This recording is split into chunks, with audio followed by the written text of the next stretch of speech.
Bette Davis won 2 Oscars, sued Warner Brothers, survived 4 marriages, and outlasted every studio executive who had ever tried to control her. At 81, she was in Spain accepting an award 3 weeks before she died. None of that is what she wanted to talk about at the end. What she wanted to talk about was 7 women, 7 actresses she had been privately involved with across the decades. She loved them. She hated them. In Bette Davis's accounting, those were not separate experiences. They were the same experience happening at different intensities. Ruth Elizabeth Davis was born on April 5, 1908 in Lowell, Massachusetts, the first child of Harlow Morrell Davis, a patent lawyer, and Ruth Favor Davis, a woman whose ambition for her daughters was the organizing principle of the household from the moment Harlow departed it. He left when Bette was 7. Ruth Favor took her 2 daughters, Bette and Barbara, and built a life around them with the focused determination of someone who understood that the building was now entirely her responsibility. She photographed them. She enrolled them in dance lessons. She moved them across New England and eventually to New York, following the trajectory that her eldest daughter's talent suggested. Bette has described her mother as the essential person in her professional formation, the one who recognized what was there before anyone else did and who organized her own life around giving it access to the rooms where it could develop.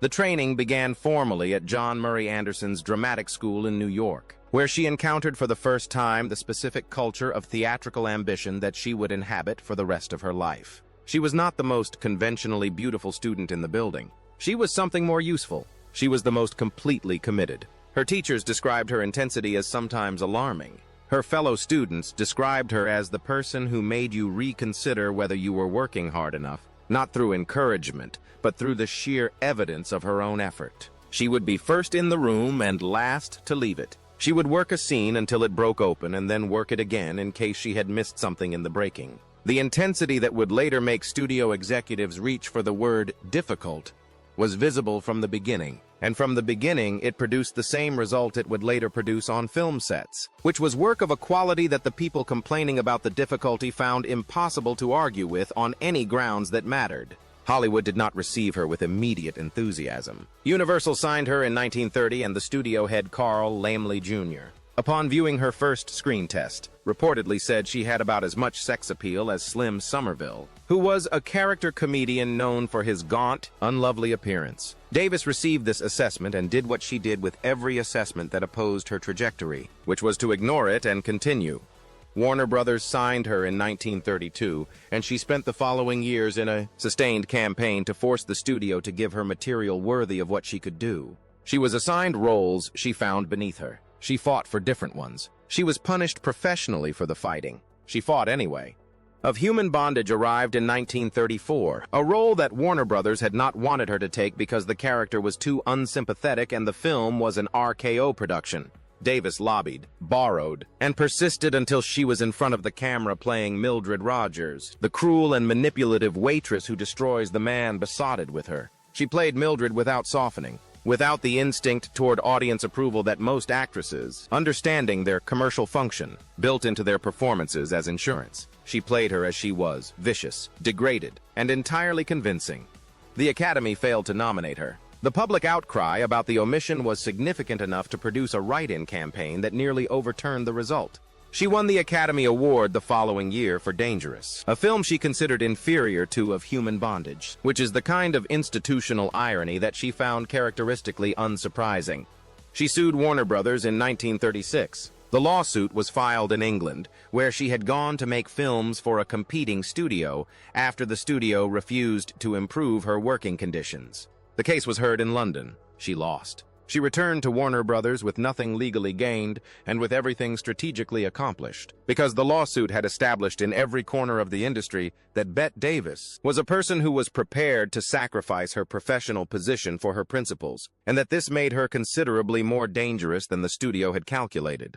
The Oscar for Jezebel came in 1938, then Dark Victory in 1939, which she has described as her personal favorite of her own performances. A woman facing death from a brain tumor, choosing to face it with dignity and without pity. A performance that Davis brought to with the specific access to mortality that someone who had decided not to be afraid of hard things could provide. The Academy nominated her. She did not win. She considered the nomination the correct judgment, and the failure to award her an error that time has largely confirmed.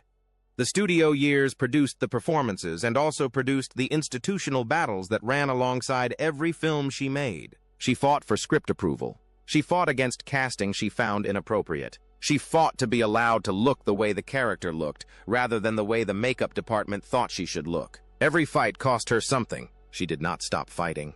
Her marriages were conducted with the same intensity she brought to the professional conflicts. Harmon Nelson, the first husband, was a musician she had known since childhood. He was kind and gentle and constitutionally unsuited to being married to Bette Davis in the years when Bette Davis was becoming Bette Davis. The famous eyes could not be dimmed by his goodness, and his goodness was not sufficient to survive the specific corrosive effect of watching your spouse become more famous than you while you are trying to be in the same industry.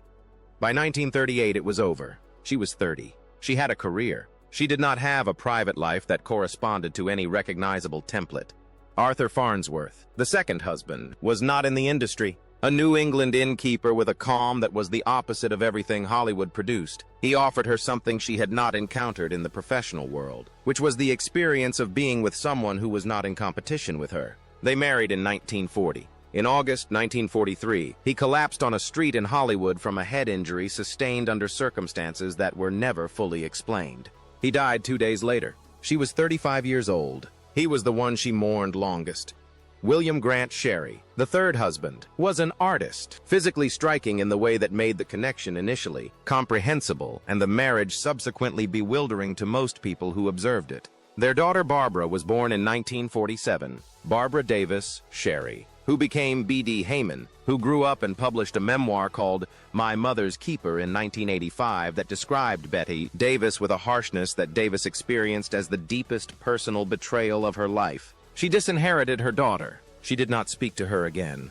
The wound was of the specific kind that a parent sustains when a child uses the private material of the relationship as public weapon, and it did not heal. Gary Merrill was the fourth. She met him on the set of All About Eve, which is one of the finest films ever made and which contains one of the finest performances ever given, which is Davis as Margot Channing, the aging actress watching her replacement arrive. Merrill played her love interest on screen and became her husband in reality, which was either romantic or structurally inevitable, depending on your view of how Bette Davis processed the boundary between performance and life. All About Eve is where the line about fasten your seatbelts, it's going to be a bumpy night comes from. The line was in the script, but nobody who has watched Davis deliver it believes it was entirely Joseph Mankiewicz's creation. It sounds like something she said herself once, and someone was wise enough to write it down.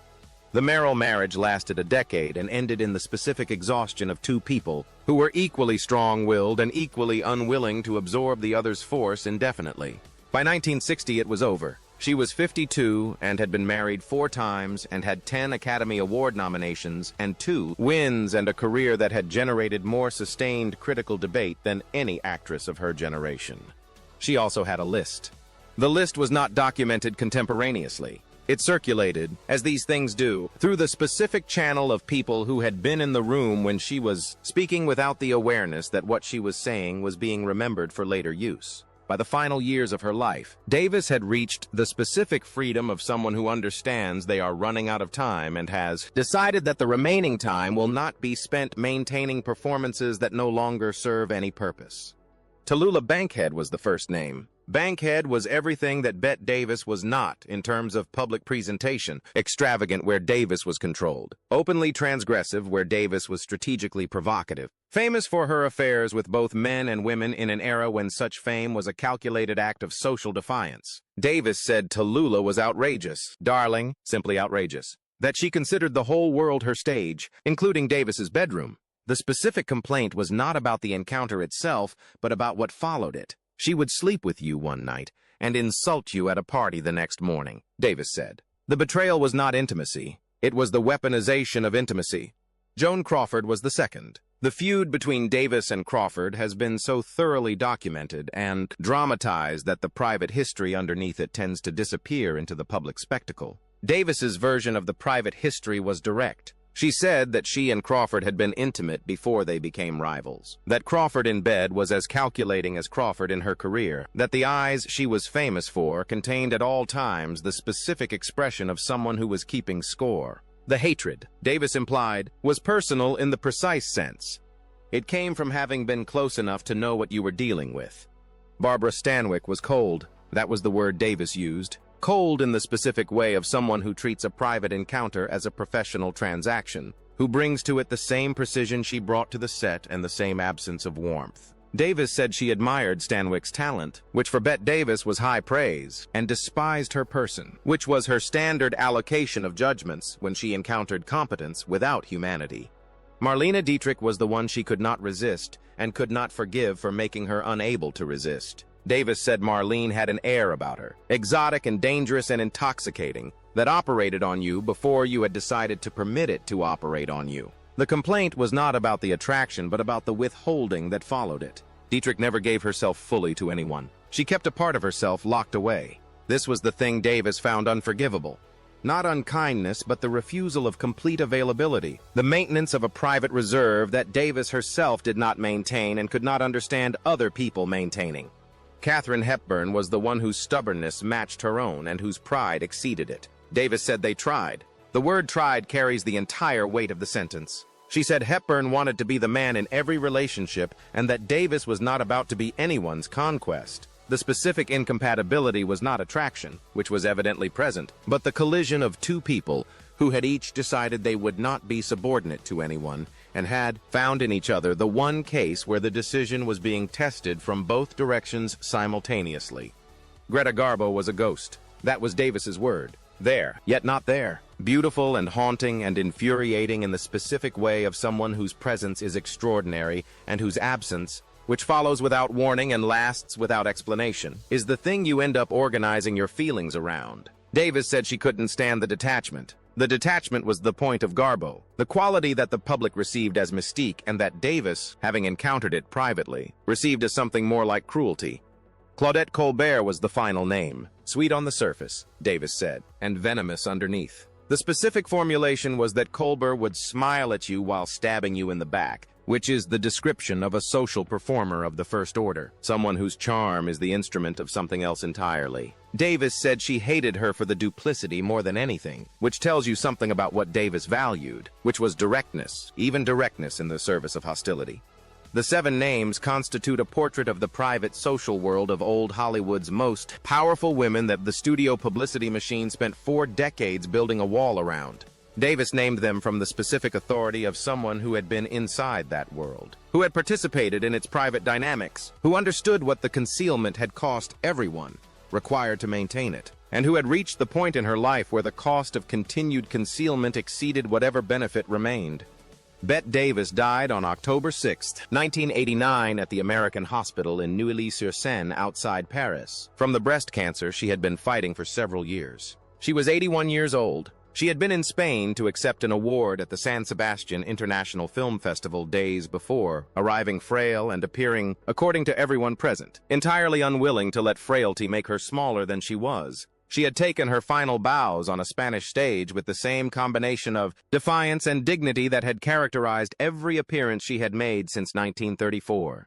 She was laid to rest at Forest Lawn Memorial Park in the Hollywood Hills, in the same crypt as her mother Ruth, who had recognized what she was before anyone else did, and had spent her own life clearing the path for it. Her gravestone says she did it the hard way.